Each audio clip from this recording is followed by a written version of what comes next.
It was a magical, magical run, but Northwestern's basketball season is finally over. Let's talk about it.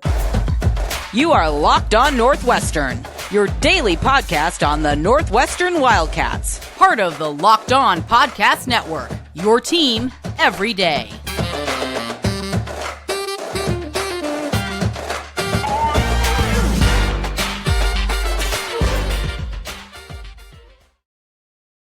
Hey, everybody, and welcome. This is Locked On Northwestern, part of the Locked On Podcast Network, your team every day. I'm your host, Carter Bird, and thank you for making Locked On Northwestern your first listen every single day.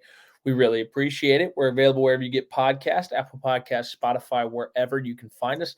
And we're also on YouTube. Just search Locked On Northwestern. You can find us there. Wherever you're listening, make sure you're subscribed and you turn on notifications. You don't want to miss an episode. Let's March Madness obviously got kicked off this weekend. We saw the round of 64 and the round of 32, obviously the first four games as well.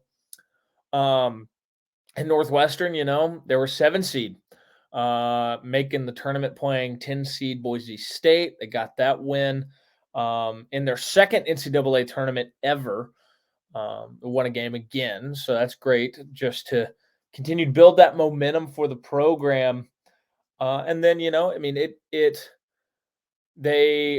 were really proud of the way that they played in that first game. It really was, for the fact that it was a close game for much of the game. Northwestern really had the game under control. They played really well. They showed up. The experience, I think, showed in that matchup when you look at your two senior leaders led the way. And I think it was really, really impressive to watch them perform, watch them get a big win over. For some reason, everybody loved that Boise State team. And we're going to talk more about these individual games. We'll probably have an episode talking about each one. But the way that Northwestern handled their business when a lot of teams weren't. I mean, look at Purdue losing to 16 seed Fairleigh Dickinson. Look at Arizona losing to 15 seed Princeton. Look at Virginia losing to 14 seed Virginia. It's all over the place. I mean, you had teams kind of underwhelmed. And I think when you look at the bracket, when you look at this Northwestern team, I don't think you can feel that way. I really don't, because I thought that they played a great game on Thursday. Boo Boo and Chase Audige leading the way. You got some solid production at Ty Berry and Brooks Barnheiser. Again, we're going to talk more about it as you go. And then you turn around against a team that arguably at full strength should have been a 1 seed. UCLA, a team that won the Pac-12 in the regular season. They ended up losing in the Pac-12 championship game in the tournament to Arizona. But this is a team that a lot of people, I think, have picked to go far in this tournament. And I liked Northwestern in that matchup going into to play them. I thought they could compete, and I thought they acquitted themselves well without shooting well. I mean, they hung in there. They're just down 10 at half. Could have been a lot worse. And they got after UCLA in the second half, tied the game up at one point, showed tremendous effort. But in the end, I mean, I think you have a UCLA team that's got such tournament experience between Jaquez and Tiger Campbell. Jaime Jaquez was really great in this game, and you fall short. And that's the end of the season. You know what? That's fine. That's fine considering the expectations, considering all that. You made the tournament. You won a game. You did everything you possibly wanted to accomplish. I mean, yes, you could have gone farther. But considering the expectations, considering what this program needed, you accomplished everything. And we're going to talk more about that, as we move forward here in this episode. But I think you have to be proud. I think you have to be proud of the way this team played in the NCAA tournament against probably a more talented UCLA team. They hang in there against a very pesky team in Boise State that could upset a lot of teams. There's plenty of 7 seeds in this tournament that would have lost to that Boise State team. But you know what? Northwestern handled their business. They handled their business. Boise State got off to a hot start, but then you saw Northwestern really lock them down in the second half. And I think that's a testament to the staff. That's a testament to the senior leadership of this team, the way that they're able to rally at half in both games in different ways, because you had the 6-point lead against Boise State and you came out, you locked them down defensively. Yes, they rebounded pretty well in the second half. Were able to, I guess, stay in there a little bit more than you would have expected based on the shooting numbers. But you rally, you play well in the second half, you get a big win. Then against UCLA, a team that has been to a Final Four, some of these guys, Tiger Campbell, Jaime Jaquez, on that team a few years ago that lost to, I believe, Gonzaga on the buzzer beater. You take them down to the wire. You give them everything they want in the second round after they just stroll through the 15 seed UNC Asheville in their opening game. But I thought, of the Big Ten teams out there, this Northwestern team, with the exception, I guess, of Michigan State, who's still in it, this Northwestern team acquitted itself extremely well. They showed that they belong on a stage like this. And I think that that's worth talking about as we move forward here in just a second. We're gonna kind of take a look at this season as a whole. Talk about that. Talk about the things that this team accomplished. But first, we got to talk about our friends at Built Bar. The March Madness bracket is here, and we know you have your favorite bar or puff, and now's the time to make it count. Go to builtmarchmadness.com to vote for your favorites. I'll be voting for the cookies and cream bar, and if you want that bar to win or whatever your bar is, then you'll be voting for that bar too. Support your team, support your bar or puff. And when you vote for your favorite bar or puff, you'll be entered into a drawing where 50 lucky Locked On listeners will get a free box of Built. Not only that, but one Locked On fan will win a 12-month subscription to Built to have Built's best bars and puffs delivered monthly straight to your door. You got to try Built. Built, the best protein bar ever. Seriously, they're so amazing. You won't think they're good for you. But what makes Built bars and puffs so good? Well, for starters, they're all high in protein, low in sugar, and covered in 100% real chocolate. That's right, real chocolate. Run to builtmarchmadness.com right now to cast your vote for your favorite bar or puff and pick up a box while you're there. You can vote every day in March, so hop in and support your pick. All right. That's what we have with Built. Let's jump into this season with Northwestern. What a year. Nothing was expected of you. You were picked 13th in the Big Ten. You lose by 1 to Auburn, and you have Bruce Pearl saying on the coach's radio show for Auburn, that's not an NCAA tournament team. That's a team that's a good team, but they're going to finish in the bottom half of the Big Ten. Like, everybody doubted this team.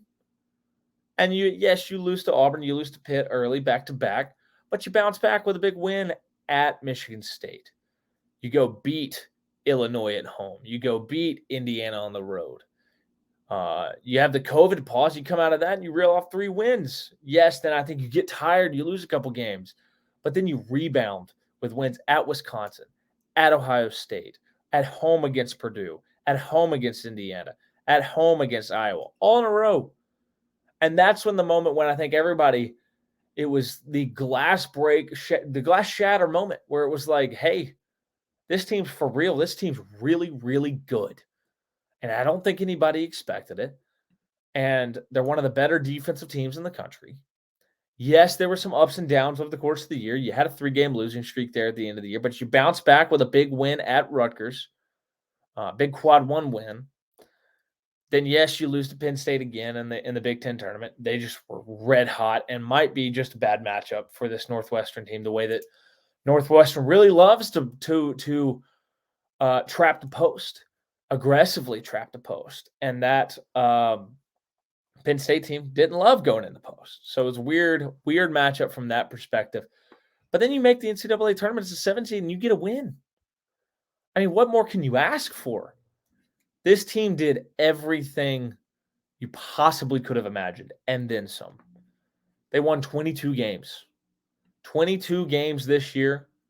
They won 12 games in the Big Ten, the most in program history. Chris Collins won Big Ten Coach of the Year. Boo Buie was first team All Big Ten. Chris Collins was a semifinalist for Naismith Coach of the Year. Boo Buie was a finalist for the Bob Cousy Award for the nation's top point guard.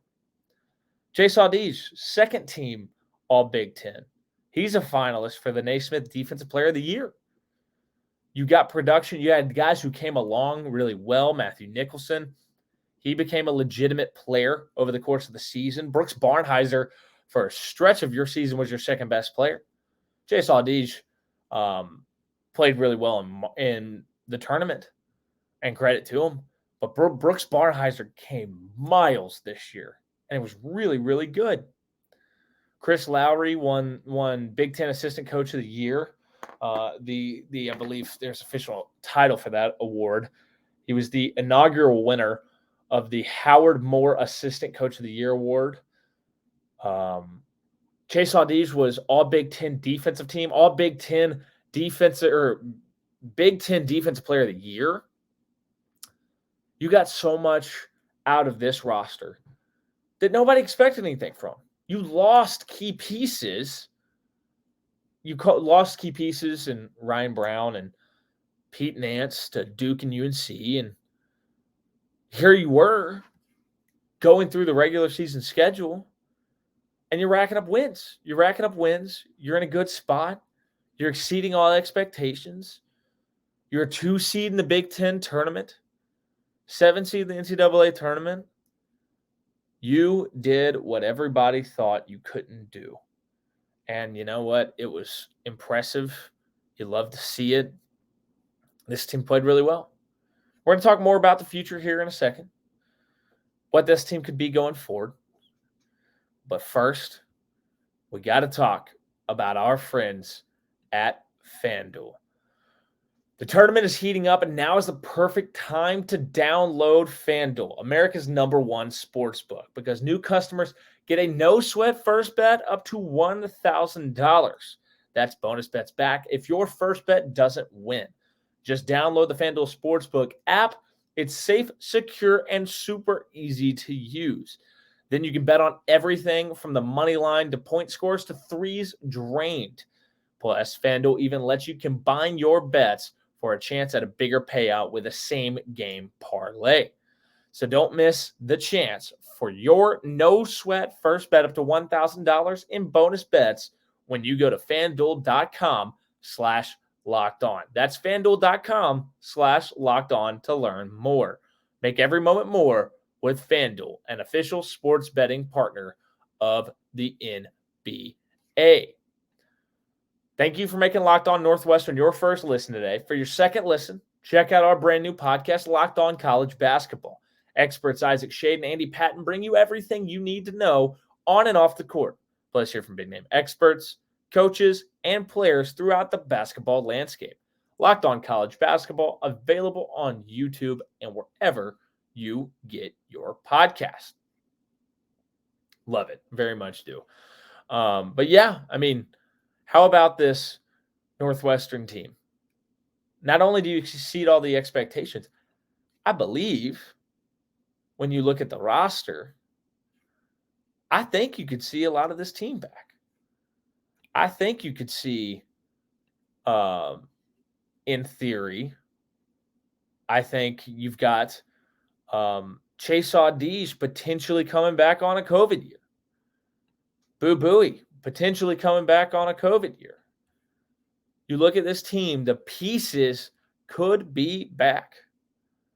And by just looking around, trying to see what some of the draft prospects are for this team, I'm not sure you're going to see these guys drafted. Not yet, at least. I mean, I saw some places that there was a Washington Wizards article about, I think it was players in the NCAA tournament in specific regions to keep an eye on for the NBA draft. They had Boo Buie listed as an undrafted guy. I don't think you're going to see him enter the draft anytime soon. I think that it'll be interesting to see, do some of these guys want to test the water? Do they want to get some feedback? And I'm not sure they're draft guys right now. Besides those two, you look down the roster, Nick Martinelli, first year freshman. Ty Berry, junior. He can come back for sure. Julian Roper, coming off injury. That's somebody you really wish you had over the course of the rest of the year. Titus Verhoeven, that one's up in the air. I know he was a grad transfer. I think he's probably done. I think he's played his 5 years. So you lose Titus Verhoeven. That's one piece. Brooks Barnheiser's a sophomore. And we'll look at where he came from this year. Robbie Barron, a senior. I think he can come back. I believe he can. Yes, he can. He can COVID year it if he wanted to. He can use that extra year. Matthew Nicholson's a junior. He can be back for sure. You look at everybody on this roster. I don't think there's anybody that can't come back, really, for the most part, besides Titus Verhoeven. Titus Verhoeven played. He exhausted his eligibility. So if this team can do this right now, I think it's worth wondering if all these pieces come back and if you add a piece or two, can you achieve even more? Because this team's going to have, if this team does come back in its current iteration, I guess, there's going to actually be some hype around this team with what they did this past year. Can you replicate it? Can you take a further step forward? Can Boo Buie, Chase Audige continue to improve? Can Brooks Barnheiser step up as a third go-to player? Can Ty Berry and Robbie Barron shoot it a little bit better, be a little more consistent? Can Julian Roper come back, give you some of that energy that he gave you, and stay healthy? I mean, there's guys on this team. Luke Hunger missed the year with an injury. Theoretically, you could see him out on the floor. Matthew Nicholson, can he continue to get better? Can he shoot the free throw a little bit better? These are questions. These are areas that I think this Northwestern team can improve. And I think it's going to be very fascinating to see what this team can do moving forward. I think there's a lot of reason for optimism. Chris Collins probably going to get that extension. I don't think it's happened yet, unless I've just somehow just totally missed it. That extension is probably coming. And I think that'll be huge for this program to lock down their coach for the future, because he's done something you've never done. He's gone to the tournament, not once, but twice now. You hadn't been before him. He's built this program. Now you've got an NIL collective kind of working in the background. The sky's the limit in my mind. I think this program can get a lot better in a hurry. That's probably going to do it for today's episode. We will be back here over the next couple of days, kind of recapping the two games because we haven't had the chance to really do that. I took notes on both games. We'll be talking about the Boise State game and the UCLA game, and really talking about this basketball season and just how the NCAA tournament went and how this season was and like what it means. Because I don't think it could be overstated. But thank you for making Locked On Northwestern your first listen every single day. We really appreciate it. We're available wherever you get podcasts, Apple Podcasts, Spotify, wherever you can find us. We're also on YouTube. Just search Locked On Northwestern. You can find us there. And wherever you listen, make sure you're subscribed. You turn on notifications. You don't want to miss an episode. Because we're gonna keep pumping out videos right now. I'm your host, Carter Bird, and you can follow me on social media at CarterBird13, and I'll see you all next time.